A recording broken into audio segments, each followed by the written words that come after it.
Я сейчас скажу одну вещь, которая многим не понравится. Если ты учишь испанский уже не первый год и до сих пор не понимаешь испанцев, значит, ты учил язык не так.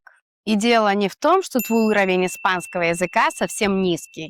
Дело все в том, что ты готовился к одному типу языка, а в жизни звучит другой. Давай посмотрим правде в глаза. Когда ты говоришь с испанцами, ты чаще всего молчишь или переспрашиваешь. Это похоже на ситуацию в кино, когда главный герой внезапно попадает в ситуацию, к которой он вообще не готов. Он все слышит, но не понимает, что от него хотят, и поэтому просто замирает. У тебя тоже было так? Напиши в комментариях, как это происходит у тебя. Это помогает мне лучше выстраивать контент, чтобы он был еще более полезным. И вот одна из причин, почему это происходит. Сейчас я покажу одну фразу, из-за которой люди, к сожалению, годами не понимают испанцев. И проблема в ней не в словах, а проблема в том, что мы пытаемся услышать в ней то, чего там вообще нет. Я te digo. Очень часто в этот момент человек начинает думать. Так, он мне что-то сейчас сказал? Он согласился? Или он подтвердил? И как ты понимаешь, пока ты пытаешься это разобрать, разговор не ждет. Испанец продолжает, а ты, как правило, зависаешь в немой паузе, не понимая, как реагировать на данную фразу. Проблема в том, что я te digo – это не предложение. Это реакция, потому что испанец не сообщает новую информацию в этот момент. Он показывает свое отношение к тому, что уже прозвучало. Если ты ждешь здесь смысл, ты всегда будешь теряться, потому что смысл был намного раньше. Эта фраза просто сигнал. Я тебя понял, я согласен, мы идем дальше. Давай разберем, как бы это выглядело в реальной жизни. Представь, ты заходишь в магазин и решаешь уточнить что-то у продавца. Ты спрашиваешь, например, «Esto está incluido en el precio?» Это входит в цену. Продавец смотрит на тебя и отвечает «Я te digo». И вот здесь ты зависаешь. Это «я сейчас проверю» или это вообще «я тебе уже ответил». А на самом деле продавец в этот момент вообще не добавляет новую информацию.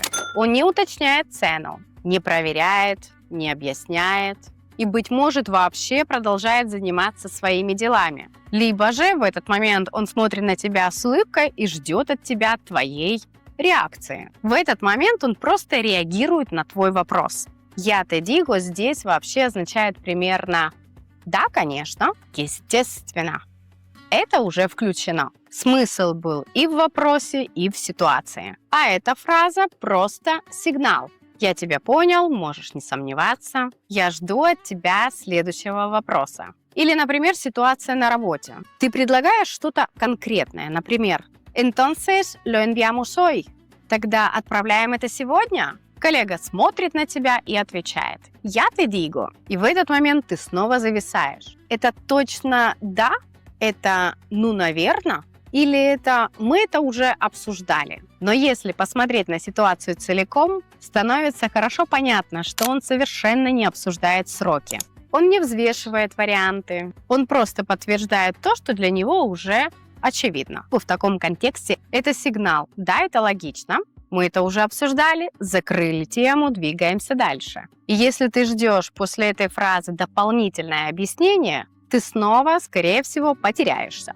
Потому что, как я уже говорила, объяснение было до этого момента. А «я te digo» — это просто реакция в ходе разговора. И как только ты перестаешь пытаться перевести эту фразу, она перестает тебя ломать. Ты ее не понимаешь, ты ее просто улавливаешь в моменте в разговоре. И что самое интересное, «я te digo» — это не исключение. Это всего лишь один из десятков случаев, когда испанец не сообщает информацию, а выстраивает своего рода такой контакт между вами. И сейчас я тебе покажу еще одну фразу, которая ломает понимание даже у тех, кто хорошо знает слова. Потому что она вообще не про слова, она про социальное взаимодействие. Это уже не язык, это способ говорить. Фраза звучит вот так. Creo que sí, no. И здесь мозг делает паузу, потому что формально все понятно. Но непонятно главное, что от тебя сейчас хотят. И это как когда тебе кивают головой, но ты не понимаешь, с тобой соглашаются или просто ждут продолжения. Или же это просто какой-то своего рода знак вежливости. В действительности это не утверждение, не вопрос и не твоя просьба подтвердить. Это своего рода приглашение к согласию. Человек не сообщает факт. Он просто проверяет, вы на одной волне или нет. И если ты пытаешься перевести эту фразу, ты всегда будешь теряться, потому что перевод здесь вообще ничего не решает. Лучше всего это видно не в теории, а в реальных ситуациях, когда ты слышишь эту фразу в разговоре и не понимаешь, что с ней делать. Например, в сервисном центре ты сдаешь машину на техосмотр, и ты спрашиваешь: «Lo puedo recoger mañana por la mañana?» То есть я ее, машину, могу забрать завтра утром, а тебе в ответ отвечают «Creo que sí, no?» И снова возникает немая пауза. Это одобрение, это неуверенность, или мне нужно уточнить что-то еще? А на самом деле человек совершенно не проверяет свое расписание, либо готовность транспортного средства к завтрашнему дню. Он просто тебе дает понять, что для него это окей.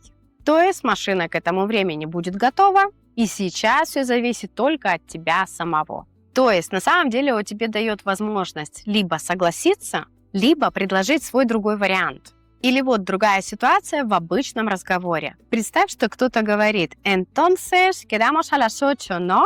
Значит, встречаемся в 8. А в ответ звучит «Creo que sí, ¿no?» И ты не понимаешь, встреча уже подтверждена, либо еще нет. На самом деле встреча практически подтверждена. Но форма ответа собеседника оставляет разговор мягким, дружеским, человечным. Он не хочет проявлять давление, и поэтому выстраивает свой разговор без жесткой строгости либо формальности. Во всех этих ситуациях происходит одно и то же. Человек не сообщает факт. Он проверяет контакт. Насколько вы согласны с друг другом не только по смыслу, но и по тону. И если с этой фразой еще можно как-то разобраться логично, то следующая фраза ломает понимание совсем по-другому, потому что здесь слова уже совсем не имеют никакого значения. Здесь все решает интонация. И именно на ней многие понимают, почему учебники, к сожалению, перестают работать. Фраза звучит так. Bueno, ya veremos. Помнишь финал фильма Inception? Когда камера остается на волочке, и тебе так и не говорят, остановился он или нет. Фильм закончился, а ответ так и не дали. Bueno, ya veremos работает точно так же. Слова есть, ответа нет. И смысл здесь не в словах, а в том, как тебе это говорят.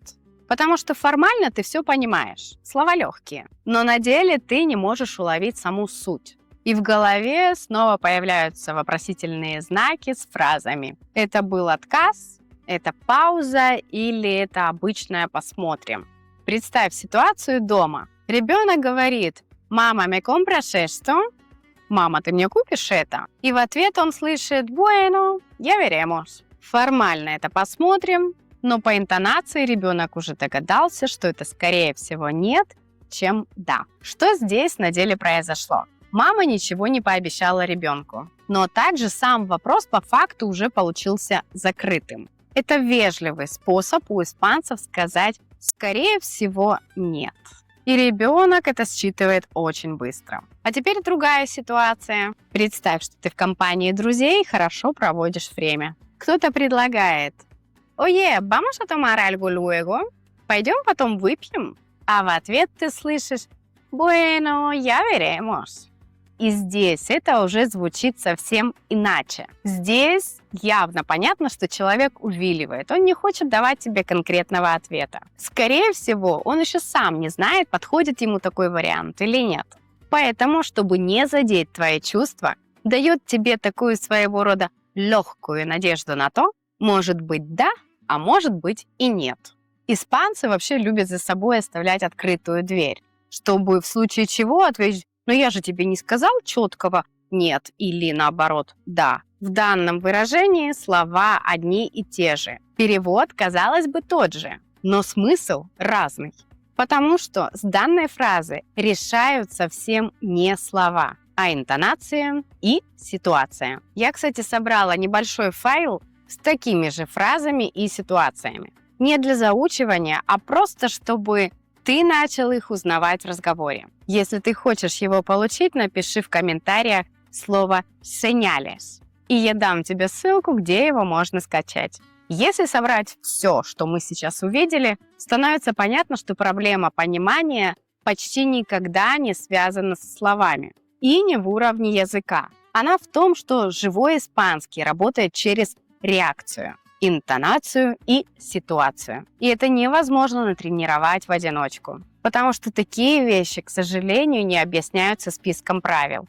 Их можно только услышать, прожить и попробовать в диалоге. И именно поэтому разговорные форматы работают совсем иначе, чем учебники. Когда ты регулярно слышишь живую речь, когда ты можешь спросить, уточнить, попробовать ответить и получить обратную связь. Понимание в этот момент перестает быть случайным. Оно становится навыком. И в какой-то момент ты просто перестаешь переводить. Ты начинаешь реагировать. Со временем я все больше вижу одну и ту же картину. Люди знают испанский, но не чувствуют себя в нем уверенно в разговоре. Как ты уже понял, есть вещи в испанском, которые невозможно понять по учебнику. Именно о них я здесь и говорю. Если это видео было полезным, поддержи его лайком, а также поделись с друзьями, которые тоже пытаются понять испанцев, но пока это у них не получается. А на сегодня это все. До скорого в эфире.